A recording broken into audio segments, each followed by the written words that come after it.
اعوذ باللہ من الشیطان الرجیم بسم اللہ الرحمن الرحیم الحمد للہ الذی ہدانا لہذا وما كنا لنهتدي لولا ان هدانا الله لقد جاءت رسل ربنا بالحق ثم الصلاة والسلام والتحية والإكرام على الرسول المسدد والمصطفى الأمجد والمحمود الأحمد حبيب إله العالمين أبي القاسم محمد اللهم صل على محمد وآل محمد وعجل فرجهم على أهل بيته الطيبين الطاهرين المعصومين المظلومين لا سيما على بقية الله في الأرضين وحجته على العالمين روحي وأرواح العالمين لتراب مقدمه الفداء ولعنة الدائمة الباقية على أعدائهم أجمعين من الأزل إلى قيام يوم الدين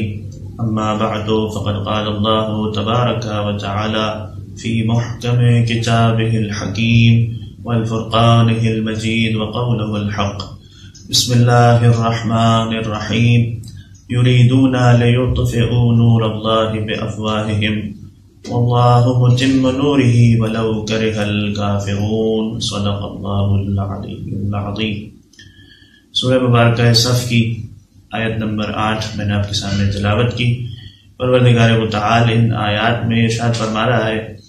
یریدون لیطفئوا نور اللہ بافواہہم، یہ جو اللہ کے دشمن ہیں، جو مخالفین ہیں، ان کا ارادہ یہ ہے، وہ یہ چاہتے ہیں کہ اللہ کے نور کو اپنے منہ کی پھونکوں سے بجھا دیں۔ یہ چاہتے ہیں کہ اللہ کے نور کو بجھا دیں۔ واللہ متم نورہ، لیکن پروردگار کا ارادہ یہ ہے کہ وہ اپنے نور کو پورا کر کے رہے گا، اسے تمام کر کے رہے گا۔ ولو کرہ الکافرون، چاہے کافروں پر یہ بات کتنی ہی ناگوار کیوں نہ گزرے۔ اب امام موسیٰ کاظم علیہ السلام سے جب کسی نے پوچھا کہ مولا یہ بتائیے کہ اس آیت میں اللہ کے نور سے مراد کیا ہے، یہ اللہ کا نور کون سا ہے جسے مخالفین اور دشمنان اہل بیت بجھانا چاہتے ہیں، جو منافقین ہیں، جو کافرین ہیں، جو مشرکین ہیں، ان کا ارادہ یہ ہے کہ اللہ کے نور کو بجھا دیں، جبکہ اللہ اسے تمام کرنا چاہتا ہے۔ تو ساتویں امام نے فرمایا کہ یہاں اللہ کے نور سے مراد ہم ائمہ اہل بیت علیہم السلام کی ولایت اور امامت ہے، جسے پروردگار متعال ہماری ذریت میں آنے والے 12ویں امام مہدی صاحب الزمان علیہ الصلوۃ والسلام کے ذریعے سے پورا کرنے والا ہے۔ تو یہ قانون ہے، یہ ایک دستور ہے، جو اصول پروردگار نے اس آیت میں بیان کر دیا، وہ یہ کہ ائمہ اہل بیت علیہم السلام کے نور کو پروردگار متعال ہر صورت میں تمام کرنے والا ہے، اس کی حفاظت کرنے والا ہے، جس کا ایک مصداق اور مثال ہمیں کربلا کے واقعے میں نظر آئی کہ امام زین العابدین علیہ السلام کو پروردگار نے محفوظ فرمایا اور دشمنوں کے شر سے نجات عطا فرمائی۔ کوئی ایسا زمانہ، کوئی ایسا وقت نہیں ہوگا کہ جس میں زمین حجت الہی سے اور امام وقت سے خالی ہو جائے، لہذا پروردگار نے کربلا کے میدان میں چوتھے امام کی حفاظت فرمائی، اور اب چوتھے امام کے سامنے واقعہ کربلا کے بعد، اپنے بابا کی شہادت کے بعد، جو اہم ترین ذمہ داری تھی جو ان کے کاندھوں پر آئی، وہ یہ ہے کہ ایک طرف تو انہیں اپنے بابا کے مشن کو آگے بڑھانا تھا، ان کے غم کی یاد کو ہمیشہ لوگوں کے دلوں میں تازہ رکھنا تھا، اور دوسری طرف انہیں اپنے تبلیغ کے کام کو بھی آگے بڑھانا تھا، جو ائمہ طاہرین علیہ السلام کا مشن ہے۔ تو اپنے بابا کے غم کو کس طرح سے زندہ رکھا کہ تاریخ میں ہم دیکھتے ہیں 35 سال تک، جب تک میرا مولا زندہ رہا، اپنے بابا کے غم کو مناتے رہے، مختلف انداز سے لوگوں کے سامنے اس غم کو، اس حزن کو، واقعہ کربلا کو پیش کرتے رہے۔ چوتھے امام ہی کے ایک فرزند ہیں، وہ ارشاد فرماتے ہیں کہ واقعہ کربلا سے مدینہ پلٹنے کے بعد ہمارے خاندان کی عورتوں کا یہ عالم تھا کہ وہ اپنے شہیدوں پر رونا چاہتے تھے، بچوں کو اپنے ماں باپ پر، اپنے قتل ہو جانے والے، اپنے شہید ہو جانے والے بھائیوں پر گریہ کرنا تھا، انہیں کھل کر رونے کا موقع نہیں ملا تھا۔ لہذا چوتھے امام کا یہ طریقہ کار تھا کہ جب بیبیاں اور بچے مدینے میں بیٹھ کر غم منایا کرتے تھے وہ نہ کبھی اپنے بالوں میں تیل لگاتے تھے، نہ آنکھوں میں سرما لگاتے تھے، نہ انہوں نے کبھی بالوں میں کنگھی کی۔ دن اور رات ان خواتین کو، ان بچوں کا کام یہ تھا کہ وہ اپنے شہیدوں پر ماتم کیا کرتے تھے، اپنے قتل ہو جانے والے لوگوں کا غم منایا کرتے تھے۔ اور چوتھے امام اس غم کو کس طرح سے زندہ رکھتے تھے، کس طرح سے ان کا ساتھ دیتے تھے؟ چوتھے امام کے فرزند فرماتے ہیں کہ وہ ان بیویوں کے لیے، خاندان والوں کے لیے کھانے کا انتظام کیا کرتے تھے تاکہ ان کے غم میں کوئی رکاوٹ پیدا نہ ہو، وہ عزاداری کرتے رہیں، وہ ماتم برپا کرتے رہیں اور اپنے شہیدوں کا غم مناتے رہیں۔ اس انداز سے چوتھے امام نے اس غم کو زندہ رکھا۔ دوسری طرف جو اہم ذمہ داری چوتھے امام کے کاندھے پر تھی کہ انہیں دین اور شریعت کی حفاظت کا بھی کام کرنا تھا، احکام الہی کو لوگوں کے سامنے پیش کرنا تھا، حلال اور حرام کو بیان کرنا تھا، اپنے نانا کی شریعت کو زندہ رکھنا تھا۔ یہ ایک اہم ترین مشن اور منصوبہ ہوتا ہے، ذمہ داری ہوتی ہے ہر امام وقت کی۔ لیکن وہ سب سے خطرناک حالات تھے کہ جس میں چوتھے امام نے اپنے عہدہ امامت کو سنبھالا۔ اگر ہم پوری تاریخ اسلام پر نگاہ ڈالیں، کسی بھی نبی کو، حتیٰ شاید کسی امام کو بھی اتنے خطرناک اور مشکل ترین حالات میں امامت سنبھالنے کا موقع نہ ملا جس حالات میں چوتھے امام نے اپنی ذمہ داری کو سنبھالا ہے۔ آخر وجہ کیا ہے؟ اس لیے کہ آپ دیکھیں واقعہ کربلا میں یزیدی فوج نے امام حسین علیہ السلام کو اور ان کے ساتھ جتنے جانثار اور قریبی اصحاب تھے، جو وفادار تھے، جو ان کی حمایت کرنے والے تھے، جو صحیح معرفت رکھنے والے تھے، ان سب کو تو یزید نے قتل کروا دیا، سب شہید ہو گئے۔ اب جب واقعہ کربلا کے بعد چوتھے امام مدینے پلٹ کر آئے ہیں تو ایک طرح سے تنہائی کا عالم ہے، کوئی بھی امام کے قریب آنے کو تیار نہیں ہے، کوئی ان سے گفتگو کرنے، ان سے بات سننے کو تیار نہیں۔ چھٹے امام امام جعفر صادق علیہ الصلوۃ والسلام کی ایک روایت ہے، چھٹے امام فرماتے ہیں ارتد الناس بعد الحسین علیہ السلام، امام حسین علیہ السلام کے اس دنیا سے رخصت ہو جانے کے بعد تقریباً تمام لوگ ہی مرتد ہو گئے تھے، سب کے سب دین سے خارج ہو گئے تھے، کوئی دین پر عمل کرنے والا، دین کی بات سننے والا نہیں تھا۔ چھٹے امام فرماتے ہیں وہ تو چوتھے امام کی تبلیغ کا نتیجہ تھا، وہ تو امام زین العابدین علیہ السلام کی محنتوں کا ثمرہ تھا کہ پھر آہستہ آہستہ لوگ دین اور شریعت کی طرف آنے لگے اور دین میں داخل ہونے لگے۔ تو اس وقت امام تنہائی کا شکار تھے۔ ہاں، لوگ امام کے پاس تسلی دینے آتے تھے، اپنے بابا کا غم منانے کے لیے آتے تھے، ان سے واقع کربلا کو سنا کرتے تھے، وہ روتے تھے، آنسو بہاتے تھے، لیکن یہ انسانی فطرت ہے کہ اگر کسی کو پتہ چل جائے کہ فلاں شخص اس وقت خطرے میں ہے، اس پر جاسوسی ہو رہی ہے، حاکم وقت کے نمائندے، مختلف کارندے اسے اپنی نگرانی میں، اپنی نگاہوں میں رکھے ہوئے، کبھی بھی اس پر حملہ ہو سکتا ہے، اس کی جان کو خطرہ ہے، تو دوسرا انسان کبھی بھی اس کے قریب نہیں جائے گا کہ اگر اس پر حملہ ہوا، اس کو قتل کرنے کی کوشش کی گئی اور میں اس کے ساتھ ساتھ ہوا تو میں بھی اس کی لپیٹ میں آ جاؤں گا، مجھے بھی قتل کر دیا جائے گا، مجھ پر بھی حملہ ہو جائے گا۔ لہذا لوگ امام کے پاس کربلا کے واقعے کو سننے کے لیے آتے تھے، اس ظلم اور مصائب کو سنتے تھے، روتے تھے، گریہ کرتے تھے، لیکن تبلیغ میں، دین کی باتیں سننے میں، شریعت کے احکام سننے میں کوئی بھی امام کے پاس آنے کو تیار نہیں تھا۔ لہذا ایسے موقع پر چوتھے امام نے بھی لوگوں سے کنارہ کشی اختیار کی، امام ان لوگوں سے دور ہو گئے۔ 61 ہجری میں واقع کربلا، 61 ہجری میں واقع کربلا پیش آیا اور 64 ہجری میں یزید ملعون اس دنیا سے رخصت ہوا، پھر نار ہوا، واصل جہنم ہوا۔ ان 3 سالوں کے درمیان چوتھے امام جب مدینے پلٹ کر واپس آئے ہیں تو مدینہ میں قیام نہیں کیا، امام اپنے گھر والوں کو لے کر مدینے سے باہر ایک گاؤں ہے، ایک چھوٹا سا علاقہ ہے ینبع، یہ نون بے عین، ینبع نامی چھوٹے سے گاؤں دیہات کے اندر اپنے گھر والوں کو لے کر کے جاتے ہیں، وہاں ایک چھوٹا سا حجرہ، ایک جھونپڑی نما گھر بناتے ہیں اور اس میں اپنے گھر والوں کو لے کر وہاں پر سکونت اختیار کرتے ہیں جب تک کہ یزید فی النار نہیں ہوا۔ اس کی ایک اور وجہ بھی ہے، ایک تو یہ کہ لوگ ان کی بات سننے کو تیار نہیں تھے، کوئی ان کے پاس آنے کو تیار نہیں تھا، تو امام خود بھی ان سے دور ہو گئے۔ دوسری اس کی اہم ترین وجہ جو علماء نے لکھی ہے تحقیق کرنے کے بعد، کہ جب مدینے والوں نے اس قدر ظلم کی داستان سنی جو امام حسین علیہ السلام پر ہوا، تو آہستہ آہستہ ان میں جوش اور جذبہ پیدا ہونے لگا کہ آخر یہ یزید کیسا انسان ہے کہ خلیفۃ المسلمین بن کر، مسلمانوں کا خلیفہ بن کر بیٹھا ہوا ہے، لیکن رسول کے نواسے کو اس طرح ظلم کے ساتھ شہید کر دیا، اور نہ صرف ان کے مردوں کو قتل کیا بلکہ ان کی خواتین کو بھی اس طرح سے شہر بشہر تشہیر کیا گیا، ان کو اسیر کیا گیا، ان کو رسیوں اور زنجیروں میں جکڑا گیا۔ تو یہ کیسا انسان ہے؟ یہ کیسے مسلمانوں کا خلیفہ بن کر کے بیٹھا ہوا ہے؟ مدینے میں ایک وفد، ایک جماعت، ایک گروہ تیار ہوا کہ ہم خود جائیں گے شام، دمشق جا کر قریب سے یزید کا مشاہدہ کریں گے کہ آخر یہ کیسا انسان ہے، اس کو اس بات کا حق ہے بھی صحیح کہ یہ مسلمانوں کا خلیفہ بن سکے۔ وہ جماعت جب گئی اور جا کر انہوں نے دیکھا کہ یزید تو شارب الخمر ہے، شراب پیتا ہے، علل اعلان کھلم کھلا، تارک الصلاۃ ہے، نمازوں کو قضا کرتا ہے، اپنی محفلوں میں اپنے محل کے اندر رقص اور سرور اور موسیقی کی محفلیں برپا کرتا ہے، جو بندر نچانے والا ہے، جو کتوں کے ساتھ کھیلتا ہے۔ جب یہ ساری چیزیں ان مدینے والوں نے قریب سے اپنی نگاہوں سے مشاہدہ کی کہ یزید کی تو یہ حالت ہے، تو انہوں نے طے کر لیا کہ اب مدینے میں کوئی بھی یزید کا حاکم حکومت نہیں کرے گا۔ واپس آنے کے بعد مدینے میں یزید کا جو گورنر تھا عثمان ابن محمد، اسے مدینے سے باہر نکال دیا۔ مدینے کے اندر بنی امیہ کے جتنے لوگ تھے سب کو بھگا کر مدینے سے باہر نکال دیا کہ اب بنی امیہ والا کوئی بھی مدینے کا حاکم ہم نہیں بننے دیں گے۔ اور عبداللہ ابن حنزلہ کی سربراہی میں، یہ کون ہے؟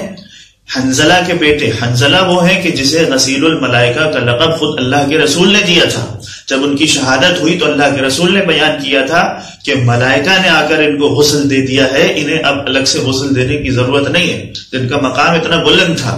ان کے فرزند ہیں عبداللہ ابن حنزلہ، ان کی سربراہی میں مدینے میں ایک لشکر تیار ہوا اور انہوں نے طے کر لیا کہ اب کسی بنو امیہ والے کو مدینے میں داخل نہیں ہونے دیں گے۔ جب اس کی خبر یزید کو شام میں پہنچی ہے تو وہاں سے یزید نے مسلم ابن عقبہ کی سربراہی میں ایک بہت بڑا لشکر بھیجا۔ جب لشکر بھیجا تو اب ادھر امام زین العابدین علیہ السلام جانتے ہیں کہ مدینے والوں میں ایک طرح سے عارضی طور پر جوش اور جذبہ ولولہ تو پیدا ہوا ہے کہ وہ امام حسین علیہ السلام کے خون کا بدلہ لیں، بنو امیہ والوں کو ان کے ظلم کا مزہ چکھائیں، لیکن اندر سے وہ کھوکھلے ہیں، ابھی ان میں وہ دین اور وہ معرفت نہیں ہے، ان میں وہ قوت نہیں ہے کہ وہ یزید کے اتنے بڑے لشکر کا مقابلہ کر سکیں۔ تو امام سجاد علیہ السلام اس وجہ سے بھی مدینے سے باہر چلے گئے کہ اگر مسلمانوں کو کوئی لشکر بنتا ہے، وہ قیام کرتے ہیں، یزید کے خلاف اقدام کرنا چاہتے ہیں، تو یزید کو یہ بتایا جا سکے کہ ان کے قیام میں امام سجاد علیہ السلام کا کوئی حصہ نہیں ہے، میں نے ان کو قیام کرنے کے لیے نہیں کہا ہے، یہ ان کے اندر اپنا خود جوش اور جذبہ ہے، ان کے اندر اہل بیت سے کچھ محبت اور مودت ابھی بھی باقی ہے، یہ ظلم کی داستان کو سن کر برداشت نہیں کر سکے، یہ چاہتے ہیں کہ اس کا بدلہ لیں، لیکن میں نے ان کو اس قیام پر نہیں اکسایا اس لیے کہ میں تو مدینے سے باہر بیٹھا ہوا ہوں۔ دوسرا یہ کہ امام یہ بھی جانتے ہیں کہ اگر یہ اس وقت اقدام کرتے ہیں اور قیام کر کے یزیدی فوج کا مقابلہ کرتے ہیں تو یہ کامیاب ہونے والے نہیں ہیں، اس میں نقصان ہوگا، اس میں بہت سارے مسلمان قتل ہو جائیں گے، لہذا امام نے اس سے کنارہ کشی اختیار کی اور مدینے سے باہر جا کر اپنے گھر والوں کے ساتھ ینبع نامی علاقے میں قیام کیا۔ لیکن امام کے کاندھوں پر یہ ذمہ داری بہرحال تھی کہ انہیں دین اور شریعت کو پھیلانا ہے، تبلیغ کی ذمہ داری کو ادا کرنا ہے، احکام شریعت لوگوں تک پہنچانے ہیں۔ اب یہ ذمہ داری مولا نے کس طرح سے انجام دی؟ اصل بات یہ ہے جو میں آج آپ کی خدمت میں پیش کرنا چاہتا ہوں کہ مولا نے شہادت امام حسین علیہ السلام کے بعد کس طرح سے تبلیغ دین کا کام کیا۔ اب دیکھیے، اگر امام سجاد علیہ السلام بھی اپنے دادا مولا علی کی طرح سے خطبات دیتے، ہمارے پاس نہج البلاغہ ایک پوری کتاب ہے جس کے اندر مولا کے خطبات کو جمع کیا گیا، مولا نے ممبر سے خطبے دیے ہیں، سلونی کا دعویٰ کیا، لوگوں کو ان کے سوالات کے جوابات دیے۔ اگر امام سجاد علیہ السلام بھی لوگوں میں اسی طرح خطبات دیتے یا یہ اعلان کر دیتے کہ میں آج سے ایک مدرسہ کھول رہا ہوں، جس کو بھی تعلیمات دین چاہیے، جن کو حدیث رسول سننا ہے، وہ میرے پاس آ جائے، میرے پاس اپنا داخلہ کروا دے، میں اسے علم دین سکھاؤں گا، تو ہوتا کیا؟ اولاً تو یہ کہ لوگ اس طرح سے ابھی ذہنی طور پر تعلیمات دین کو سیکھنے سمجھنے کے لیے تیار نہیں ہیں، وہ امام سے دور ہیں، امام کی بات ہی نہیں سننا چاہتے، اس لیے کہ ان کو ڈر ہے کہ ہم پر حملہ نہ ہو جائے۔ دوسری بات یہ کہ خود امام کی جان کو بھی خطرہ ہے. اگر علل اعلان امام اس طرح سے تبلیغ شروع کر دیں گے، خطبات دینا شروع کر دیں گے، تو یزید اور اس کے لشکر والے تو یہ چاہتے ہی نہیں ہے کہ دین اسلام کو پھیلایا جائے. اسی کی خاطر تو امام حسین علیہ السلام کو شہید کیا. اتنا بڑا ظلم اس نے واقعہ کربلا میں کیا، تو اس کے لیے کوئی مشکل بات نہیں تھی کہ جس طرح امام حسین کو شہید کیا اسی طرح امام سجاد علیہ السلام کو بھی قتل کر دیتے. اب کون سا ایسا طریقہ ہو، کیسے منصوبہ بنایا جائے، کیسے ٹیکنیکلی امام اس کام کو، اس ذمہ داری کو انجام دیں کہ ان کی جان بھی محفوظ رہے اور لوگوں تک دین اور شریعت کی باتیں بھی آہستہ آہستہ پہنچتے رہیں، ان کی تربیت کا انتظام ہو سکے. ایک بہترین منصوبہ جو امام نے اختیار کیا وہ کیا تھا؟ اپنے گھر میں غلاموں کو خرید کر لایا کرتے تھے، کچھ عرصہ انہیں اپنے پاس رکھتے تھے، ان کی ٹریننگ کرتے تھے، انہیں دین کے احکام سکھایا کرتے تھے، قرآن اور حدیث کی تعلیمات انہیں بتایا کرتے تھے، اور اس کے بعد آہستہ آہستہ انہیں آزاد کر کے مدینے کے معاشرے میں گھروں میں بھیجا کرتے تھے کہ اب جب یہ میری تربیت یافتہ فوج مدینے میں جائے گی تو ہر گھر کے اندر دین کا پیغام پہنچ جائے گا. سید ابن طاووس کی ایک کتاب ہے الاقبال، اس میں وہ یہ جملہ لکھتے ہیں کہ امام سجاد علیہ السلام کے گھر میں 1 سال سے زیادہ کوئی غلام ٹکتا نہیں تھا. یعنی اس 1 سال کے دوران امام کر کیا رہے؟ 1 سال کے دوران جو بھی غلام آتا ہے اسے اتنا مضبوط کر دیتے ہیں دینی اعتبار سے، عقائد، اس کے حلال و حرام کے مسائل، شریعت کے احکام، اسے اس طرح سے سکھا دیتے ہیں کہ اب وہ عالم بن گیا ہے، اب اس میں تقویٰ ہے، اس میں پرہیزگاری ہے. اب اگر یہ معاشرے میں جائے گا تو نہ صرف یہ کہ صحیح طور پر خود دین پر عمل کرے گا بلکہ دوسروں کو بھی دین اس طرح سے سکھا دے گا کہ وہ بھی صحیح دین پر عمل کرنے والے بن جائیں گے. سید ابن طاووس لکھتے ہیں کہ بعض علماء نے ان غلاموں کی تعداد کہ جسے امام نے خرید کر تربیت کیا، انہیں دین سکھایا، 50,000 کے قریب بنتی ہے. 50,000 غلام 35 سال کے اندر، واقع کربلا سے لے کے 95 ہجری تک، 95 ہجری تک، جب تک امام زندہ رہے، بعض علماء نے اس کی تعداد 50,000 لکھی ہے کہ اتنے غلاموں کو مولا نے تربیت کر کے آزاد کیا تاکہ اس کے ذریعے سے دین پھیلے. اب دیکھیے کتنا بہترین منصوبہ ہے. اگر کوئی شخص اپنے گھر میں غلام کو خرید کر غلام کا بیسک مقصد کیا ہوتا ہے کہ وہ گھر میں آ کر اپنے مولا، اپنے آقا کی خدمت کرے، گھر کے کام کاج کرے، مثلا کھانا پکائے، کپڑے دھوئے، گھر کی صفائی ستھرائی کرے. اگر اس طرح کوئی اپنے گھر میں غلام کو خرید کر لاتا ہے، کسی کے بھی ذہن میں یہ آئے گا کہ امام مدرسہ کھول کے اس کو اپنا شاگرد بنا کے دین کی تعلیم دے رہے؟ کوئی بھی یہ محسوس نہیں کرے گا. تو کتنی بہترین پلاننگ ہے، کتنا بہترین منصوبہ ہے. بازاروں میں جا کے مولا نے خطبے نہیں دیے، اعلان نہیں کر دیا کہ آج میں مدرسہ کھول رہا ہوں، بلکہ اپنے گھر سے، اپنے ہی غلاموں کے ذریعے سے دین کی تبلیغ کا آغاز کیا. اور کبھی مولا نے ان غلاموں کو غلام نہیں سمجھا. جو زمانے کے عرب کے آقا، سردار، سید ہوا کرتے تھے، وہ اپنے غلاموں پر کتنا ظلم کرتے تھے. ہم نے حضرت بلال علیہ السلام کی رضی اللہ عنہ کی داستانیں سنی، کس طرح سے ان پر ظلم ہوتا تھا. ان کے سینے پر بھاری پتھر رکھا جاتا تھا، انہیں صحرا اور ریگستان کی گرم مٹی کے اوپر لٹا دیا جاتا تھا، اور ان سے زبردستی اقرار لینے کی کوشش کرتے تھے کہ تم اس دین سے بیزاری کا اعلان کرو، رسول سے بیزاری کا. لیکن وہ پھر بھی اس دین سے دور ہونے کو تیار نہیں تھے. کس قسم کے مظالم ان غلاموں پر ہوتے تھے. یعنی ان کو ایک جانور کی طرح سے ٹریٹ کیا جاتا تھا، انہیں گدھے گھوڑے کی طرح سے ٹریٹ کیا جاتا تھا. اس زمانے کے اندر غلام کا یہ مقام ہوتا تھا. تو امام نے کبھی ایسے لوگوں کو اپنا غلام نہیں سمجھا کہ جیسے مرضی چاہے میں ان کو ماروں، جیسے مرضی چاہے میں ان سے خدمت لوں، انہیں جانوروں کی طرح نہیں. بلکہ امام کا انداز وہی ہوتا تھا کہ جیسے شہزادی کونین سلام اللہ علیہا کا انداز تھا اپنی کنیز جناب فضہ کے ساتھ. تاریخ میں ہم نے سنا ہے کہ جب جناب فضہ شہزادی کونین کے گھر میں آئی ہیں تو انہیں اپنی بہن قرار دیا کہ ایک دن اگر جناب فضہ خدمت کرتی ہیں اور شہزادی آرام کرتی ہیں تو دوسرے دن شہزادی کونین گھر کے کام کرتی ہیں، وہ خدمت کرتی ہیں اور فضہ آرام کرتی ہیں. یہی انداز امام نے اپنے غلاموں کے ساتھ اختیار کیا. تبھی تو یہ سب اتنے قریب تھے امام کے کہ امام جو بتا رہے ہیں، امام جو سکھا رہے ہیں، ان کے اندر جو دین کی تعلیمات پہنچا رہے ہیں اس کو وہ قبول کر رہے ہیں. اور اتنا وہ قریب ہوتے تھے کہ امام ان کو ایک بہت بڑا عالم بناتے تھے. یعنی حتیٰ مدینے کے اندر عام مسلمان شاید اتنا بڑا عالم نہیں ہوگا جتنا امام کے گھر میں تربیت پانے والا غلام عالم تھا. جیسا تقوی اور پرہیزگاری امام کے گھر میں غلام کی تھی ویسے ایک مسلمان کے پاس بھی نہیں تھی۔ اس حوالے سے ایک روایت ہے کہ جسے سعید ابن مسیب، وہ بھی امام ہی کے شاگردوں میں سے ہیں، وہ بیان کرتے ہیں، شیخ عباس قمی نے اپنی کتاب منتہی الاعمال میں اس روایت کو لکھا ہے کہ ایک مرتبہ مدینے میں قحط پڑ گیا۔ قحط کا مطلب یہ کہ بارش نہیں ہو رہی اور پانی کی کمی کی وجہ سے لوگ بڑے پریشان ہیں، جانور ہلاک ہو رہے ہیں، درختوں کو پانی نہیں مل رہا، زیادہ کھیتی باڑی نہیں ہو پا رہی، غلہ اناج نہیں اگ رہا۔ امام نے اپنے غلاموں کو حکم دیا۔ دیکھیے خود یہ بھی ایک انداز ہے کہ امام معاشرے میں یہ بات پہنچانا چاہتے ہیں کہ میں خود آ کر بارش کی دعا نہیں کر رہا ہوں، میرے غلاموں کو دیکھو کہ اگر یہ آتے ہیں اور بارش کے لیے دعا کرتے ہیں تو بارش نازل ہو جاتی ہے۔ جب ان کے غلاموں کا یہ عالم ہے کہ پروردگار ان کی دعاؤں کو اس طرح سے قبول کرتا ہے کہ ادھر وہ ہاتھ کو اٹھاتے ہیں اور بارش نازل ہو جاتی ہے، تو ان کے آقا سید سجاد کا عالم کیا ہوگا۔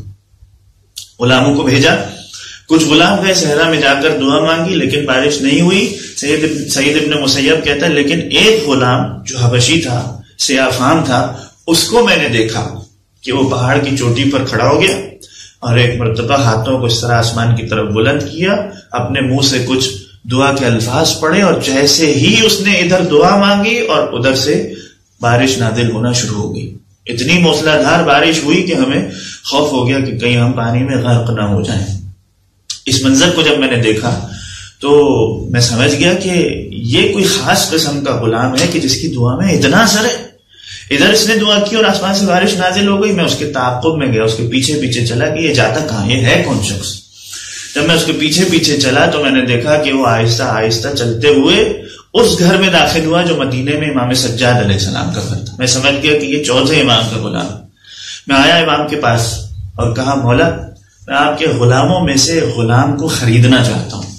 امام نے کہا بھائی تم ہمارے دوست ہو، ہمارے شاگردوں میں سے ہو، تمہیں غلام خریدنے کی کیا ضرورت ہے، جو غلام چاہیے وہ لے جاؤ۔ امام نے اپنے سارے غلاموں کو کہا بھائی ادھر کھڑے ہو جاؤ لائن سے، اور یہ تم میں سے جس کو بھی انتخاب کرے آج سے میں اسے سعید ابن مسیب کی غلامی میں دیتا ہوں، اس کے ساتھ چلے جاؤ۔ سعید ابن مسیب نے ایک ایک غلام کو دیکھا، سب کے چہرے کو دیکھتے جا رہے، لیکن اس نے کہا اے مولا یہ غلام مجھے نہیں چاہیے، ان کے علاوہ بھی کوئی غلام ہے آپ کے پاس، میں اس غلام کو خریدنا چاہتا ہوں۔ مولا نے کہا ایک غلام اور ہے جو حبشی ہے، سیاہ فام ہے، وہ شاید اپنے کسی کام میں ہو۔ امام نے اس کو بلایا، کہا ہاں یہ وہ پہچان گیا،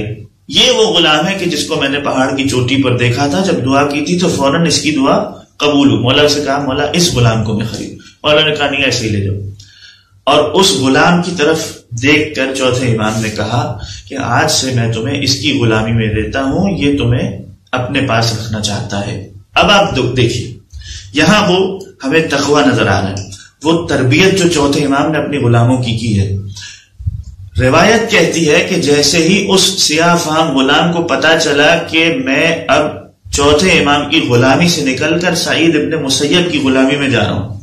اس نے سعید ابن مسیب سے پوچھا بھائی امام کے اتنے سارے غلام ہیں، تم نے ان سب کو چھوڑ کر کے میرا انتخاب کیوں کیا، اور کوئی غلام لے لیتے، ان کو کیوں نہیں، تمہیں تو خدمت ہی کرانے ہے نا، اپنے گھر کے کام کرانے ہیں، کسی اور کو لے جاؤ، مجھے کیوں لے، میرے اندر ایسی۔ اس نے کہا میں نے تمہیں دیکھا تھا کہ تم پہاڑ کی چوٹی پر کھڑے ہو کر دعا کر رہے تھے، اور تمہاری دعا میں تم مستجاب الدعوات ہو،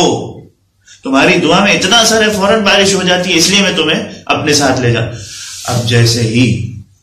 اس شخص کو، اس غلام کو پتا چلا کہ اس دعا کی قبولیت کی وجہ سے یہ مجھے اپنے ساتھ لے جانا چاہتا ہے، اگر ہم اور آپ ہوتے تو کیسا سینہ چوڑا ہو جاتا کہ ہاں بھائی میں مستجاب الدعوات ہوں، میری دعا میں اتنا اثر ہے۔ اور انسان بعض اوقات تکبر میں آ جاتا ہے، غرور اور فخر کا اظہار کرنے لگتا ہے، اور اس صفت کو، اس خصوصیت کو ہو سکتا ہے کہ کوئی شخص اپنی دنیاوی مقاصد اور غرض حاصل کرنے کے لیے بھی استعمال کرے کہ خدا سے دعا کرے اور اس کے لیے درہم اور دینار نازل ہو جائے، کوئی منصب اور عہدہ حاصل کرنا ہے وہ اسے حاصل ہو جائے، دشمن سے پناہ حاصل کرنی ہے وہ اسے، لیکن اس شخص نے فوراً اپنے ہاتھوں کو اٹھایا۔ اسی وقت امام بھی موجود ہیں، سعید ابن مسیب بھی موجود ہے۔ جیسے اس کو پتا چلا کہ میں سعید ابن مسیب کے ساتھ جا رہا ہوں فقط اس وجہ سے کہ میری دعاؤں میں اتنا اثر ہے کہ پروردگار میری دعا کو قبول کرتا ہے، ایک مرتبہ پھر ہاتھ کو اٹھایا، کہا اے باری الہ، آج تک وہ راز جو صرف میرے اور تیرے درمیان تھا کہ کوئی نہیں جانتا تھا میری دعاؤں میں اتنا اثر ہے، کہ میری دعا فوراً تو قبول کر لیتا ہے. آج میرا یہ راز فاش ہو گیا, اس کو پتہ چل گیا ہے کہ میری دعاؤں میں اتنا اثر ہے, اور اس کی خاطر یہ مجھے اپنے ساتھ لے جانا چاہتا ہے. تو اے پروردگار, اب میں نہیں چاہتا کہ میں اس صفت کی وجہ سے کسی اور کے پاس جاؤں, تو مجھے اپنی بارگاہ میں اٹھا لے. یہاں اس نے یہ دعا کی اور ویسے ہی وہ شخص لڑکھڑا کر زمین پر گر پڑا اور خدا کی بارگاہ میں پہنچ گیا. یعنی انسان اندازہ کرے تقویٰ کا کیا معیار ہے, کس معرفت کی منزل پر پہنچا ہوا ہے کہ اس مستجاب الدعوات کی صفت کو کسی اور کے لیے استعمال بھی نہیں کرنا چاہتا, اپنے لیے تو نہیں, کسی کے لیے بھی, صرف کس خاطر کہ پروردگار مجھ سے راضی رہے, صرف خدا کی رضا خوشنودی کے لیے میں اپنی صفت کو استعمال. یعنی یہ وہ تربیت ہے جو چوتھے امام نے اپنے شاگردوں میں کی ہے. یہی وجہ ہے کہ نہ صرف وہ حدیث کی تعلیم دے رہے ہیں, دعاؤں کا سہارا لے رہے ہیں, لوگوں سے بات نہیں ہو رہی, پروردگار سے راز و نیاز ہو رہا ہے, مناجات ہو رہی ہے. کتنی دعائیں, پورا ایک کتابچہ, ایک مجموعہ جمع ہو گیا, ٹھیک ہے نا, صحیفہ سجادیہ, صحیفہ کاملہ کے نام سے ہر موقع پر دعا. ہمارے پاس بارش کی دعا ہے, والدین کی مغفرت کی دعا ہے, اولاد کے لیے دعا ہے, عرفہ کی دعا ہے, کتنی الگ الگ مجموعے دعاؤں کے موجود ہیں کہ ہر موقع پر امام خدا سے بات کرتے جا رہے, سکھاتے لوگوں کو جا رہے ہیں, جس میں عقائد بھی موجود ہیں, دین کے معارف بھی موجود ہیں, احکام دین بھی موجود ہیں, اور ساتھ ساتھ تفسیر قرآن کا علم بھی لوگوں کو سکھاتے جا رہے ہیں. تو خلاصہ یہ ہے کہ امام نے جب تربیت دی ہے تو کبھی یحییٰ ابن